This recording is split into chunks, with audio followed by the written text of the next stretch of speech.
Welcome everyone to the Governance, the first meeting of the year, the Governance and Finance Committee meeting. And online we have Councillor Baker. Good evening, Councillor Baker, and we have Councillor Carr.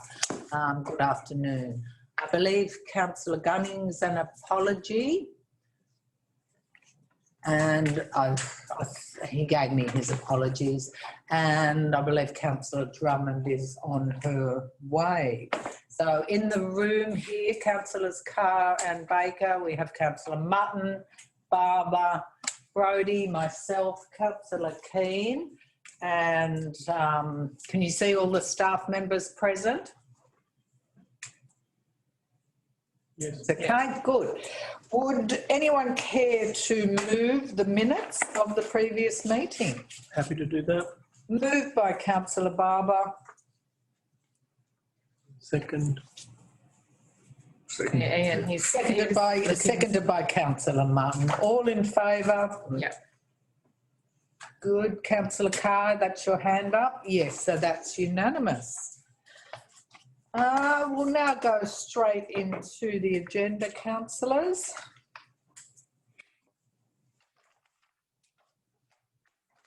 First, which is 3.1, the operational plan, the quarterly performance review.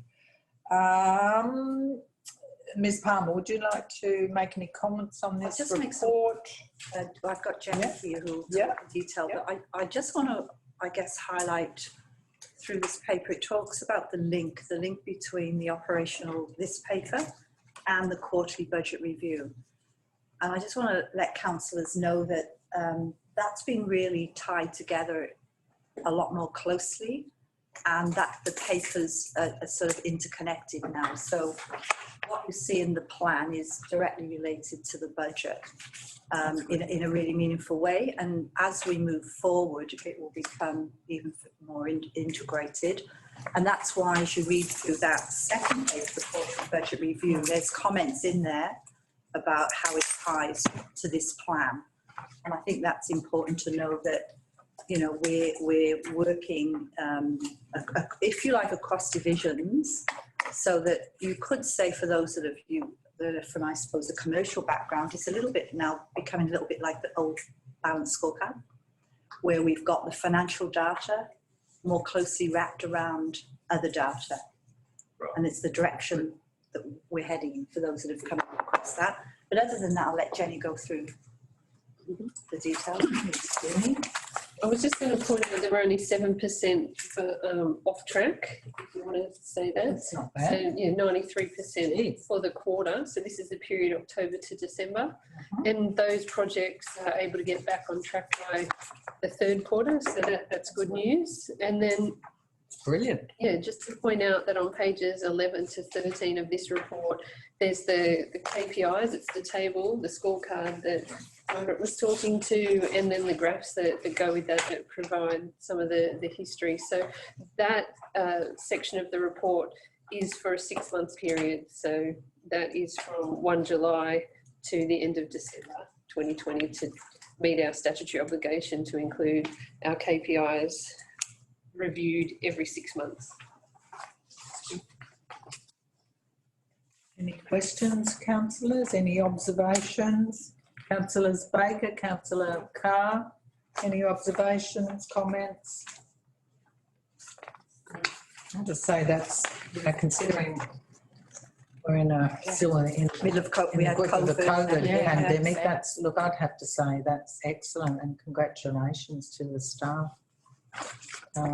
Because I think our expectations were a little bit more gloomy than that, weren't they? Were they, Ken? Well, certainly in the early stages of COVID, there was a real concern it was going to have a significant impact on service delivery, and particularly when we had to add a considerable number of other things to deal with COVID, some of which councillors have seen, like the responses for our parks, opening and closing parks, closing playground areas and then reopening them.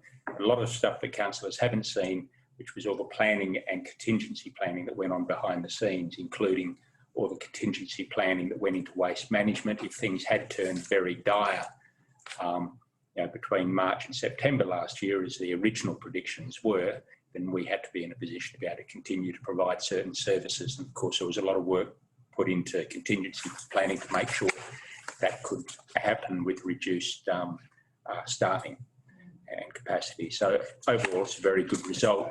The only thing that I would add to this, and you'll see it a bit more in the finance report as well, is that we are continuing to progress with our capital works program, as well as all these service delivery items. Councillors, of course, will be aware of the biggest project that we're commencing this year is the North Sydney Olympic Pool. And as per the December decisions of Council, that contract was let on the 31st of December. And the construction company is scheduled to take site on 9th of March, and the pool's scheduled to close at the end of February. And how does as I say, I think this is an excellent performance. And do we know how it compares with our fellow NESROC councils? I couldn't make a comment on that, but it would also very much impact. It depend on what's in their plan, etc. But the point is, from our perspective, that the fact is we've gone to the community with our service delivery plan or proposal, and we are meeting everything that we've said we were going to do, including the accelerated program of renewals associated with the special rate variation. So it's always pleasing to see that we're actually delivering on the commitments to the community. That's the main thing too. It's very impressive. Councillors, do we have any comments? If not, I can't see hands up on the screen either. Trouble with the hub again. Do we have some hard papers? Oh, I've got it on the hub. You're on to it? No, it's just working. Oh, are you on Docs on Tap or the Hub? I'm on the hub. No, that one's closed down. I've got the hub. We're We're not using docs on tap. Docs on Tap is closed down. This combination. When did Docs on Tap go down? You got the hub up? Sorry, we're just tracing a technical issue. Docs on Tap, and we're not using it. I can give you my papers. I'm using the hub, you know. Oh, the old one. Ian, what's going on with Docs on Tap? Oh, that's what I was thinking. Thanks. We're using it though. Do you I use Docs on Tap. I use the hub. I went on holiday. The Hub's going to go I know. But when? For some reason it defaults to that. soon, I think. Maybe October. What was it? Is that America's region thing? I use Asia Pacific. I Happy can with never I don't know play. why it does that, but Just have to refresh. Just refresh, and then it comes back. Is that in the hub or Docs on the Tap? hub, yeah. It doesn't do it on Docs on Tap. That's It's when using the hub, it'll often reset to an American thing. You've got to actually say you're in Australia. Does that with the library? No, it's not like Oh. Now, that Are you right, or are you? happened. Yeah, I'll be fine. Just Okay, go. Now, I was just about to put this to the vote when Councillor Martin's system crashed. Now he's Oh, back there we go. at the meeting. Do I have a I, mover? of course, take issue with being blamed. No, Are you okay if we Thanks. move no it? one's blaming Did you. you have comment? Okay. I'll fix that up. I'm fine. Did you have any comments? Okay, Move mover. Yeah, Councillor Keynes moved it. it. Second. Councillor Barber has seconded it. All in favour? Good. Councillor, and both hands up on screen, so that's unanimous. Good, thanks, councillors. Now go to 3.2, the quarterly budget review. Right, Darren, Darren, come and sit up. Dun, dun, dun. Okay, you can jump over. Jump over this. okay. At the end of the December quarter, both operating income and expenditure showed favourable year-to-date variances. Operating income, as I suggested at the last Governance and Finance Committee meeting, would be ahead of budget, and it was due to additional fee revenue, particularly with respect to parking meter takings. We prepared the original budget on the assumption that revenue would be 50% of pre-COVID levels. It's actually slightly above 80%. Yeah, that's good. So we're picking up quite a bit of extra revenue from parking meter takings above what we originally budgeted for. There were a couple of areas though. this year. I'm just interested in the trend line. Yeah, maybe. I'd be betting against it by the end of June, but it's hopefully in the next financial year we'll get something back approaching 100%. So I'm just interested in the trend. Not Yeah. That will largely depend on what happens with workers coming back into the office versus work. There was a couple of income streams that were well behind budget though. Advertising on bus shelters was significantly down on what we predicted. Oh, really? Yeah. Well, I suppose that's understandable. Be 10% or something. I think it was quite a bit more than that. It was, I mean, 10% was left. yeah, that's right. Yeah, and the other one was construction zone fees. Operating expenditure was lower. We've had a couple of resignations, particularly in the first half of the year, and those positions haven't been filled. So there's been some savings in salaries and wages. Anyway, the upshot from it all is that we're now forecasting a deficit before capital grants and contributions of $9.9 million, which is an improvement of $1.6 million from that what we forecast at the end of the previous quarter. Hang on, 9.9 million deficit. Yeah, Well, that's excluding capital grants and contributions. And factoring in capital grants and contributions, we're forecasting a surplus of $1.6 million. Okay. With New Year's Eve, the event there going ahead as planned, it generated some savings. So what we've proposed to do with that is spend $470,000 on 5 mainly IT projects. $205,000 on the upgrade of the website. We're proposing to allocate another $51,000 to the upgrade of our corporate software, the Authority suite of products. Could be Docs on Tap. $19,000 on the video conferencing project, $15,000 on the IT help desk, and then $180,000 on a review of the records management system. So what's the next major IT step? The records management. The authority. Sorry, the records management system. What are we planning to do Just with? finish with the first question. Yes, I was just going to say our main thing at the moment is and it's huge, is the upgrade of the authority software that we currently use. We're a number of versions behind due to reasons. I'm sure you're aware. Doesn't matter. It doesn't matter what the reason. But that's a big project because that will impact across the whole of our organisation. It's used for everything from paying a bill to sophisticated financial reporting. It's also integrates with a lot of other systems because you're probably aware of a number of our legacy systems. They're sort of they're different. They're from different providers. So it's a huge project.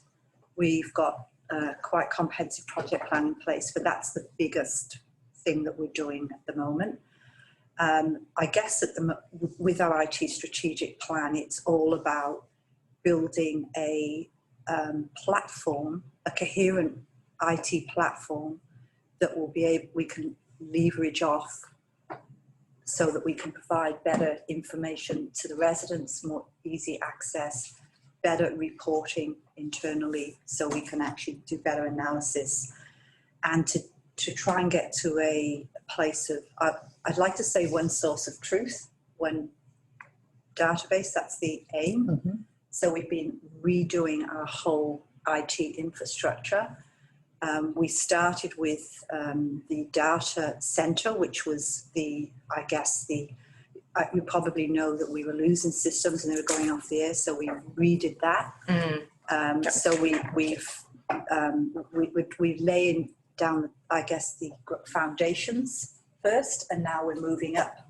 If you like, we're building the house, we're coming up now to more levels of better level of sophistication. In essence, the server project was predominantly the hardware component, yes. The hardware and communications.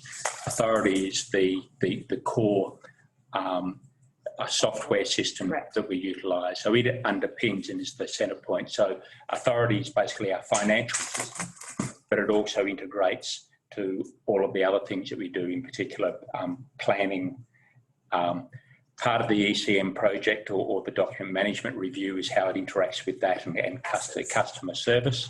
And of course, we're currently reviewing it at the very early stages with the new compulsory electronic lodgement of planning as to how that integrates with our system. At the moment, that is very clunky and all councils are struggling with that because the state has mandated a particular system or approach which doesn't automate or integrate with council's existing systems. So everybody's rushing to work out how to integrate it. At the moment, it takes a significant amount of manual work to link between them. But essentially, the authority upgrade is the major step, because it's not just a minor upgrade of one change from one version to another, but it's a fundamental change and significant improvement to the system. Our previous authority was getting quite behind as far as versions and that were concerned, and one of the reasons for that was that we needed to improve the hardware and the communications mechanism and backup systems before we went to the expense of upgrading authority. So that's the process. So will it have APIs? Have you got APIs now? APIs? Yeah, Yes. that's where they plug in. It does? We will. Right, that's the main We're fundamental trying to piece. get, yeah. That's where they plug in. With other systems. That's what an API is. Oh, right, yeah. It's a different okay. piece of software rather than it being a standalone. Yeah. It makes it more of a streamlined process. Yeah, I understand. We've been doing some work on a integration tool so that we don't have to have also integration tools. We A can go- middleware. Yeah. Yeah, right. Yeah, Okay. of course, so that we can do that. That's a good idea. Because we want to capture data once. Yeah. We don't want to be repetitive work. At the moment, there's a duplication. We're capturing data, the same data more than once. And the NAR, Okay. is, yeah. So of those new projects that were just new projects or additional funding allocations, the authority one really is an adjustment to existing funding to allow that upgrade. The funds for video conferencing, well, you know what we've had to do to facilitate remote meetings, and likewise to facilitate Zoom and remote meetings for managerial staff and most staff on a regular basis. And they're being used very heavily on an ongoing basis. The money for the website upgrade, an upgrade to the website has been in the delivery plan since the beginning of this term. The need to do that has become, well, one, we were always intending to, but two, we've also got a situation where we need to modernise our website. Now, I believe there's an issue with the ongoing maintenance and support for the existing system. So we're on a time deadline. Provider. Yeah. Time deadline for that. Yeah, expired. The detailed project plan for that website is still being produced. The initial preliminary figures that I've been advised of is that there will be additional costs into the next financial year. That 205,000 isn't for the entire project, it's for this year, but I need to see the detailed plan of that before I can provide further information. Is that just a new look and feel for the webpage, or is it? No, it's a complete revamp. It's a different product. For that amount. Yeah. So it's a new look and feel Yes. for the webpage. Oh, it will be, yes, It- in terms of that, but it will operate in a different way, so it won't. It will be a new back end as well. Okay, so it's not just a tidy up on what you see with the operating on the same system. It's a full new system. So we have to go through the detail of that. But that's the aim, is to modernise it and make it more user friendly and to facilitate more electronic transactions effectively with council. The document management one. Well, the document management and how that integrates and how we use electronic document management as opposed to hard copies, and how we integrate that with the use of email is very important. The document management system has done well, but it's not necessarily being used the same way across the organisation. And part of this is to do a full review and to have a corporate standard approach to our electronic document management and how we utilise it. And again, the detailed project plan included in that $180,000 is an allowance for implementation of a number of changes. It's not just for the review itself. Oh, okay. So how much of it is not for the review, you reckon, at the guess? Again, we will have to go to the market for some of the review. We would be seeking some independent outside review of the utilisation of it. And it'll partly depend out then what comes down to tenders. But I would have hoped that the review itself shouldn't cost us more than $100,000. Right, okay, that's interesting. Yeah. Cool. With regard to the capital budget, we're proposing to remove $18 million of funding from this year's budget and move it into next year to more accurately reflect the forecast progress payments to the contractor now that the contract's been let for the work down there at the pool. After that's done, the capital expenditure budget will be $47.7 million, which is still a sizable program, and that's excluding plant purchases. Is there any further questions? Mm-hmm. Oh, yes, we have one up here. Yeah, Councillor Carr. Thank you. Just taking yourself off mute. Darren, can you just give me an update, please, on what year 2 and year 3 forecasts are currently looking like, please? As in 2021 and 22, 23? I don't actually have them with me. The forecast certainly for next year, I would think excluding capital grants and contributions would be a deficit. And I think it picks up, I haven't got it with me, I'm sorry. Best guess? I'd be reluctant to say off the top of my head. Can I take it on notice? Take it on notice, No, yes. that's too dangerous. Thank Yeah. you. Yeah. Some data. Yeah. Okay, but at this point in time, you're expecting a deficit? Yeah. I think from my recollection was we were forecasting a deficit in year 2. And year 3? Look, in short, the budget forecast for year 2 and 3 from the budgets and forecasts that were adopted in August. So July, wasn't it? July. In July of last year have not been changed. They remain as per what was adopted by council at that stage. So we need to pull those documents out. I appreciate that. But to this point, we have gone back to the well for an increase in funding of the pool. And I just want to see how that's going to impact the next couple of years.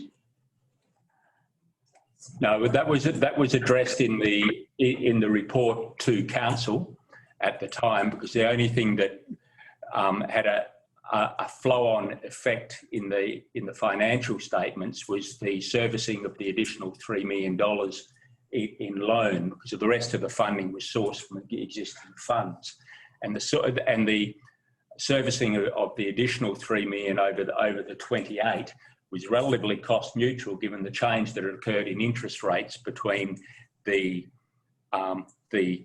establishment of the 3-year forward estimates and the time of changing the loan. So from memory, the interest rate forecast utilised in the long-term financial plan was around 2.6%. And at that stage, we were anticipating interest rates around 2.1%. So that 0.5% differential in the loan servicing costs effectively met the majority of the cost of the extra $3 million loan without a flow-on impact. The flow-on impact was minimal. For the period for the next 2 to 3 years, I understand. No, because all the predictions we've been doing, or all the forward estimating, has been based on fixed interest rate loans. So absolutely. No, I understand that, and I understand what you've just said. That will still leave us with an additional amount of a repayment of a bullet at the close of the loan.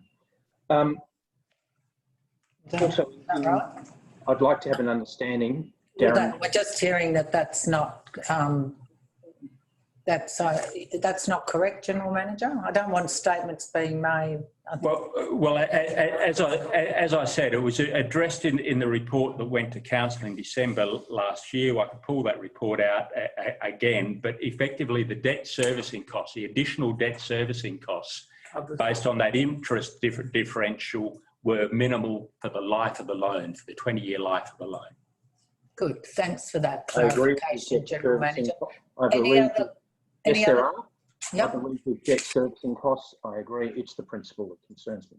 Darren, when you go back and the questions taken on notice, as we've looked to reallocate approximately 3 million of funds from the forward budget for the additional amount to be spent on the pool, I'd just like to see where that's going to impact in the capital works. I've just answered that, Councillor Carr. We're not taking an additional $3 million from the forward estimates. The additional $6 million allocated to the pool, as per the report that went to Council at the time you adopted, identified $3 million sourced from existing funds, not from future revenues, from existing funds, and in particular from the money coming from the legacy project, which was paying for the quarantine station rather than having to purchase the quarantine station from reserves. And so that was 3 million of it, and the other 3 million was coming from debt, by increasing our debt from 28 million to 31 million dollars.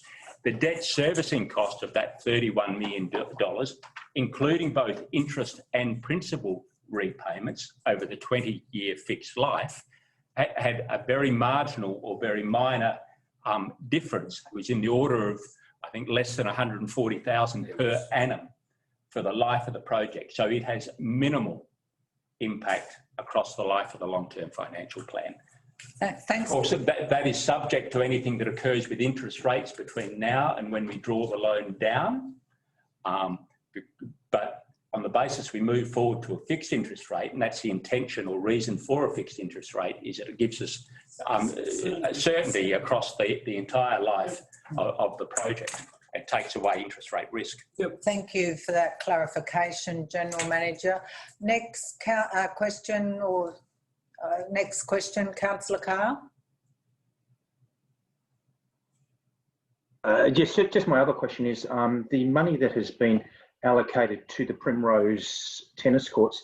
I'm assuming that's the full amount has been provided by the federal government, and is that's right. That's correct. Is it contingent on the court for the courts, or is it provided to council for general expansion and maintenance, etc.? No. No. That again was as per the report that went to council at the time that grant was received last year. That particular money was part of effectively the federal government's response to inject additional work in the community. It was provided on the basis that the funding must be spent on a new capital project outside of the existing development plan. It couldn't be used on maintenance. It couldn't be used on any capital works that had already been incorporated within the delivery plan. It had to be needed to be done by the end of this year. It had to be shovel ready, and the project has to be finished by the end of this year, Councillor. I think that time frame has now been, they've now slightly extended that time frame, but that was the reason for selecting that project, which occurred, of course, by council resolution, because the plans had already been done, design had been done, and we were in a position to be able to go to tender on it quite quickly. So that's where that's at. And my understanding, Duncan isn't with us at the moment, but if the tenders haven't gone out, I think they have actually gone out. If they haven't, they're due to go out very shortly. Next question, Councillor Carr, if you have any. No, Councillor Carr's finished. Councillors, questions, comments, observations? No. Do I have a mover? You do. Councillor Mutton? No, you raise your hand up. And Councillor Barber. All in favour? Yeah. Good, thank you. Now, did they? I don't think. Did you have your hand up, Councillor Carr and Councillor Baker? No. No? Okay, both of you? Good. We now go to 3.3, councillors, investments and loan borrowings held as at the 31st of January 2021. I'll speak to this report as well. Over the first 7 months of the year, the annualised return on the portfolio was 1.77%, which is 1.48% above the benchmark. And our returns for the year to date were $855,000. It's slightly short of what we budgeted for, $11,467 to be exact, short of what we've been budgeting for, but it's fairly close to budget. Interest on investments for the year to date. Good. Any observations, councillors, questions? Comments? You might want to grab that chair and come up here and we move along a bit. Sorry.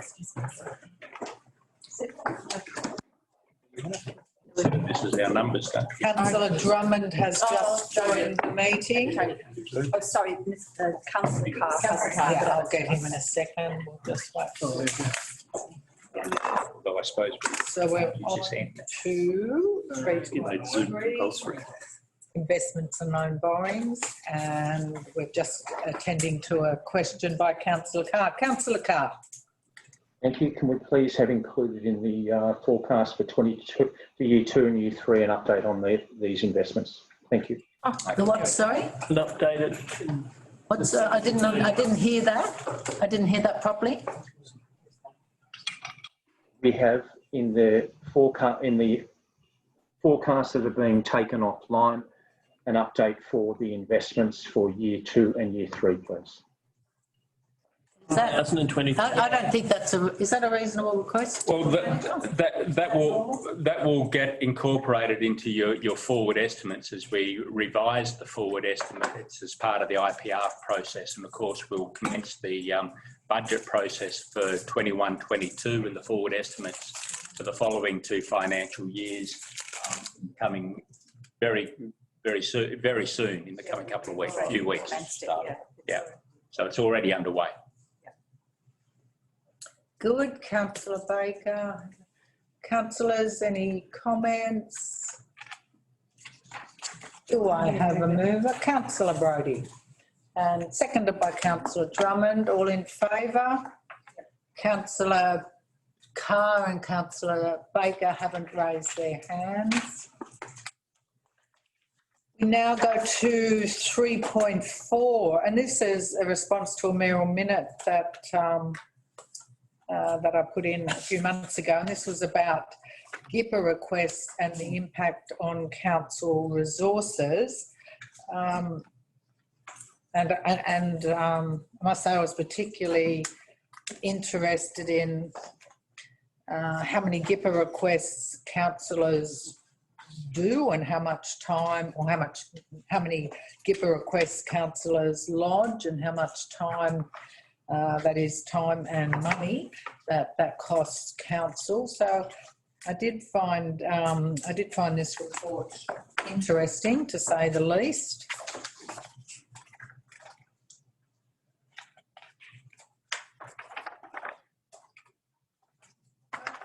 A general question, please. Question is, how much does it cost? You can put in dollar values just for a GIPA request. I know it's in hours, but is it $1,000 if I put in a GIPA request? It depends on the specific request. As has been identified in the paper, there's that very large volume of 3,128 GIPA applications since 2017 includes a very large number of informal applications, only 247 of them being formal applications. The informal ones tend to be addressed in 2 to 3 staff hours. So the cost to that effectively would be, to an informal request, I'd say it would be in the order of $300 to $500, just thinking about salary costs and multipliers for staff support. formal requests can be significantly longer than that, and that very much depends on the breadth of the request. The whole purpose of the strategy as far as GIPA request management is to try to reduce the numbers by making as much information as possible open access data that the community can access them directly, particularly if you're going to provide it anyway. And we've done that recently with the change to or clarification of our policies in respect to submissions and planning submissions and making those available straight away through DA tracking, and our submissions on our own policies available through the relevant part of our website. And that is likely to significantly reduce the number of requests overall. Of the other formal requests, as is stated in the report, again, a lot of those are people coming back and asking for information on their own properties or information related to themselves or a property they're going to acquire, etc. They can be significantly more expensive, particularly when we need to go to archives. And then you've got the ones, and these are the ones that really become expensive, and you're getting now to relatively small numbers. Then you've got the ones where people tend to be looking for information rather than asking for something that's known to exist. And so fishing for partly fishing exhibitions. Now the most obvious way that they occur is by lawyers. So before you have an exchange or discovery exchange, it can be practiced to go through a GIPA application to seek information prior to discovery, because it's a very economical way of having us pay to do a search instead of it being carried on between the parties, or from the party to us. So that can be a reason for a broad-based request or a dispute that might be occurring between neighbours or individuals that are seeking a large amount of information. We're being recorded and this will be published, so I won't give specific examples, but it can be on a number of things. So they're the ones that become very expensive. Our GIPA officer does a significant amount of work in trying to get the people to narrow down their request for specific information. Sometimes that's successful and sometimes it's not. And then, of course, you've got the situation where council responds, there's a review process, including both an internal review and external review, and ultimately the matter can go to NCAT, or the New South Wales Civil and Administrative Tribunal. We have had a very small number, as spelled out in the report, of those that have gone to external reviews. So, can I ask here, is it only the ones from this councillor where we've had internal and external reviews? Have we had them for anything else? Yes, I can't tell you exactly. It says there that there's been 3 external reviews. I can't tell you off the top of my head exact. Councillors? The 3? I don't know. Are they, Margaret? So they are? Are they? Because this is where we get into serious money. Sort of, yes. I mean, 1 I understand, 2 maybe, 3 I'm starting to see. But I do want to ask, is it the same councillor who put in? 2 were from... Yeah, 2 of councillors and 1 not. Were these from the same councillor? This is supposed to be a report addressing GIPA and the applications. Yeah, but we need to ask questions to find out where the money. Well, if I can just finish on the point that I was saying. So,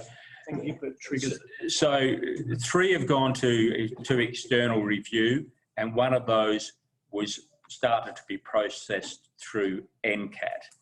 So of those 3 external reviews, there were no significant findings against council in how we processed the applications. There were some minor recommendations on technicalities on how we made the statements or set out responses to some of them. So overall, when you look at 3 out of 3,000, the ones that are addressed, the one that did go to NCAT was from a councillor and was ultimately withdrawn out of NCAT, and we had incurred significant costs by the time it got to that stage. I mean, I'm drawing councillors to second page of this report. We have one councillor has put in 20 applications. I mean, I'm just finding that quite extraordinary. Listen, I'm sick of this. We have an idea of open government. We are councillors. We are entitled to ask for information, and GIPA is there. No, but my point is, that is the end of it. No, That some councillor, I haven't finished. That some councillors are using it to get information. That is a right they have under the process. And I don't think we should buy into it or be critical of it. We just simply note it. Well, and I have a different opinion. Madam Mayor, speaking. Madam Mayor, can I? Councillors have access to the general manager, to the mayor, to all of the directors, and if they have questions, they should be putting those questions first of all to the staff, and not going through such a laborious and lengthy. Go and change the law. No. Well, maybe that's why I'll call for this report, because I think a councillor making 20 requests is quite extraordinary. Madam Mayor, can I please just make comment? I think that you're actually both right. If we look at those numbers, and in doing this review, I have to say overall, if you review this and look at the objectives of the GIPA legislation, it is working well and it's doing what it should do for the vast majority of the requests, 95% plus. And if I look, to be quite frank, at the ones that came from councillors, the councillors tend to be residents of the council as well, and they're entitled to access information as a resident, which is what the GIP is for. Access for information as a councillor should be available to the extent it's necessary through the other mechanisms, through your council reports, through your request for information. You should not be required to go to GIPA. Out of all of these, and I'll just highlight, out of 3,000 requests, we've had one where a misunderstanding or disagreement on the use of these systems has become a problem. And that was the one that went to NCAT and was subsequently withdrawn at NCAT. In my view, it was withdrawn because it would have been, because the appeal at NCAT became clear, I believe, that the appeal would have been lost. But I think the only learning from that for us is, as far as education and understanding from councillors about the rights to access information. And I think the organisation has been a little bit of fault in the past, because to some extent, as an easy way out with councillor requests, if I go back and look at advice provided to council 3, 4, 5 years ago, it encouraged councillors almost to use the GIPA process for council information if they weren't able to get it as a councillor. And to me, that's not the right answer. The point is, if a councillor as a resident is seeking information for use as a resident, then the mechanism is GIPA, because you shouldn't be accessing your information as a councillor for private purposes. However, if it relates to information you're seeking as a councillor for any reason, then it should be requested through the councillor request system.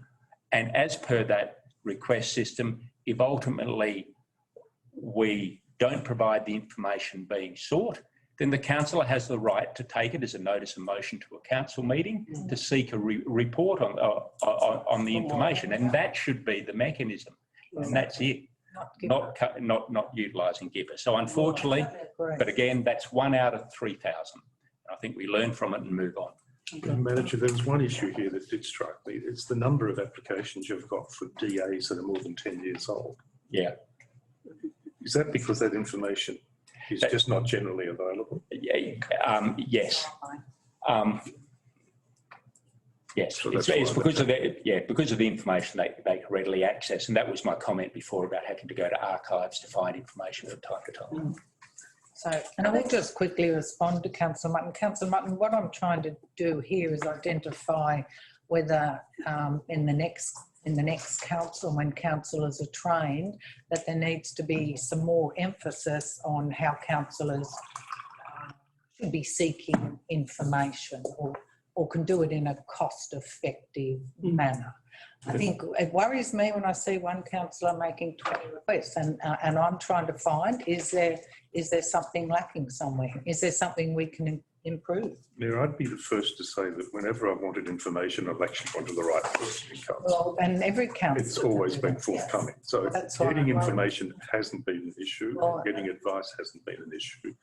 But when you've got GIPA legislation and people utilise that as of right, we as a council shouldn't be critical of those people exercising this right.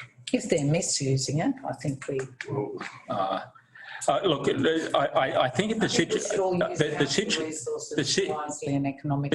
situation, unfortunately, I think arises when there's a belief that something exists that doesn't. That really is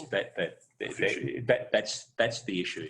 And when we provide responses to say that's the information that's available, and there's a belief that there's some other piece of information there that wasn't provided, that's what leads to external reviews and NCAT decisions. And as I said, none of our reviews have come up and ever validated that wasn't providing. That's the issue. People accepting the answer that's given. Rather than contending that there's something else. Just a question, are the GIPA questions, are they all publicly available and the responses? I would have to consult with our GIPA officer to point out, but basically once information is released through GIPA, then it becomes publicly available. Yes, there's a register of information that's provided through GIPA once it becomes a formal request. So not informal. No, but can the community find it if I put in? Yeah, my 10 questions. Can other people use that information to? Yeah, my understanding is that once information is provided from a GIPA request, a register has to be retained of the GIPA requests and the information provided. And once it's provided to one individual, it becomes open access information. People are allowed to see the register and people can ask and be provided with the information that it was provided to anybody else. So why isn't it on the webpage then? Well, I don't have that detail in front of me. I just don't know. I'd have to speak with the GIPA officer about that. But I'm happy to follow up. Only because it might make you more accountable for what you're asking. Like if I was putting in requests for things that I should know or sharing that knowledge with others. That's my only reason for us. I think see, this is why we need to have a discussion because we can come up with solutions, come up with ways to improve. Well, I'll just point out that the GIPA process is legislated and how it's ran and operated, it happens under the legislation and council doesn't have jurisdiction to change that legislation. But we could have it online. No, but to share the information publicly. Yeah, I'm certainly happy to take it on notice and find out what happens with the register. And I believe that's after a decision's made though. So if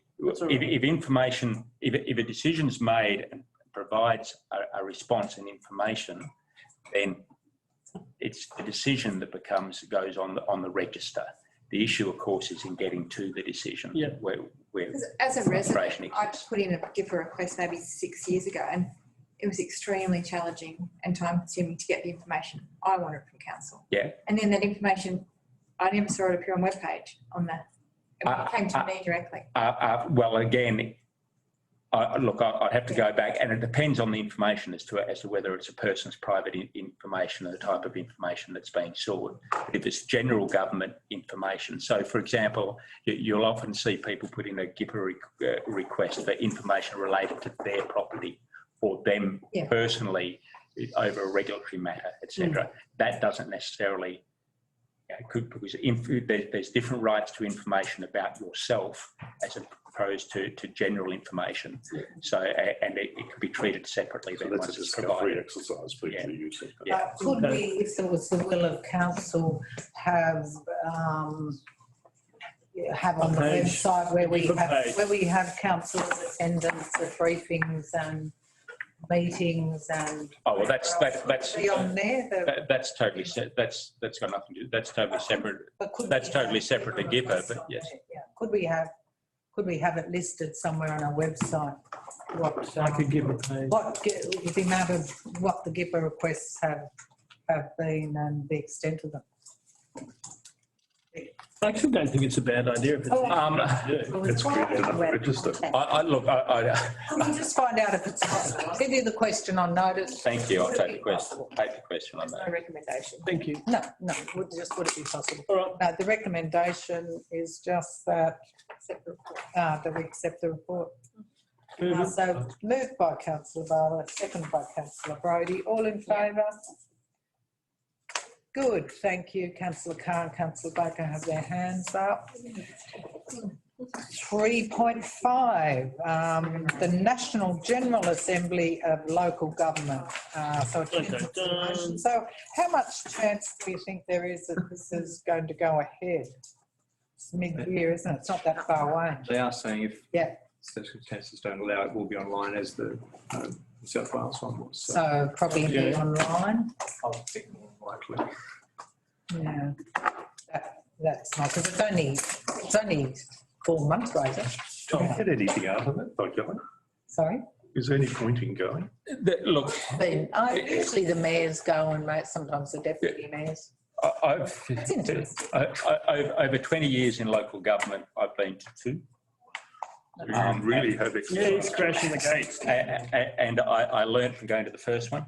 But Sounds like I'm so So loaded. you're recommending but I'd have to say there's probably a lot more in it for councillors than there is for general managers. And on top of that, I'll just point out that in previous councils, whether or not you attended a National General Assembly really depended on what lobbying or presentations that you'd wanted to do to federal ministers. So the value was in actually going in order to, because it used to be, I don't know what it's become like in the recent few years, but the federal ministers used to make themselves much more available during that week. So what would happen is you'd go down and you'd attend the conference, but you'd have a series of meetings set up while you were there to advance the interests of your community. And that was where the real value of the National General Assembly is. That doesn't seem to happen, hasn't happened in my experience. But usually, I know that the history of this council is always just the mayor or perhaps the mayor. Yeah, not many usually. Their deputy mayor go. Yeah. Most councils, they just send the mayor. Yeah. So you just I accept vote to send anyone but me. We just accept it. We don't have to Would you like to determine move? Yeah, how move many. acceptance? Yeah, So moved by councillor Keane. Can't see any hands up there. I'll second Any that. other questions? Moved by councillor Keane, seconded Can by. we just clarify what was moved? Yes, just the please. recommendation. That it's Okay. on the, I've just moved that, unless you need clarity for that recommendation. Oh, well, Well, yeah, we can't determine that. Could I suggest, council, that I'd encourage you to move that along the lines that the mayor and deputy mayor plus GM or GM's representative, and I can assure you it will be a representative, be authorised to attend if they wish to do so. There you go. I'm content. And that gives them the discretion to go if they want, and we can monitor the You want situation. to add other councillors Yeah, just in case just not somebody else deputy wants to mayor. go as a Well, proxy? we should, it's expensive, councillor Keane. Well, No, just It's not saying they're going, it's just if there's an No, option that a deputy mayor can't go, yeah. the Well, proxy could. the point is we can always bring it back to council if either of those two people don't go and somebody else wants to. It can come back to council then. Do any councillors want to go? We once had do seven it that way. councillors go. It was actually very expensive, included dinners out and. Faced with Councillor Gunnings. So the amended recommendation, I can move that. Yep. And do we want to submit any motions? Do you want that answered or just accept the recommendation? I think if councillors want to submit any motions, particularly, remember this is a National General Assembly, not a state one. Most of them would normally go through the state. but I think councillors can Do that. bring that forward by notice of motion. Okay, that's fine. As long as we have it before You can. March You won't meeting, be- so we need it for March. You can bring one forward about fishing, yeah. Bring one forward about fishing. Talk to you about that later. I told you, I'll just take the gun to them. Yeah, well, No, they're protected. Come on.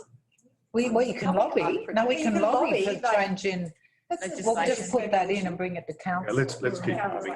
Because we can, that's the perfect. But isn't that a state legislation? No, I think it's Not in federal. my It's the general manager's correct. It's state. We've had extensive advice over this within the last 4 years. So it is. I think it's good. Okay, so it's been, that was moved, seconded, it was, did we vote, we didn't vote, councillor Karen Baker? Yes, so that's unanimous. Second motion. So we go to 3.6, councillors, and this is the draft submission, exposure draft of the local government amendment bill. That's a rating bill, 2020. Jenny, do you have some words on this?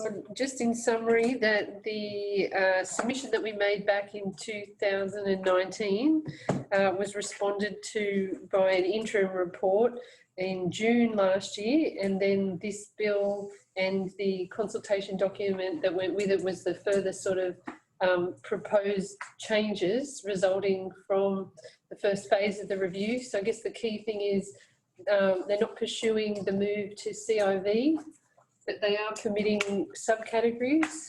However, there's a lack of ability to do so by density, which has been council's key feedback in the previous stage. And to note that there's a further round of consultation pending, IPART's being commissioned to do further work on a revised rate peg methodology. We don't know anything more than that, other than that they had a time frame to do it. It's expected by September this year, and then hopefully there'll be more after that. But yeah, I guess the key part of our submission will respond to the lack of rating by density, which has a significant impact on our LGA.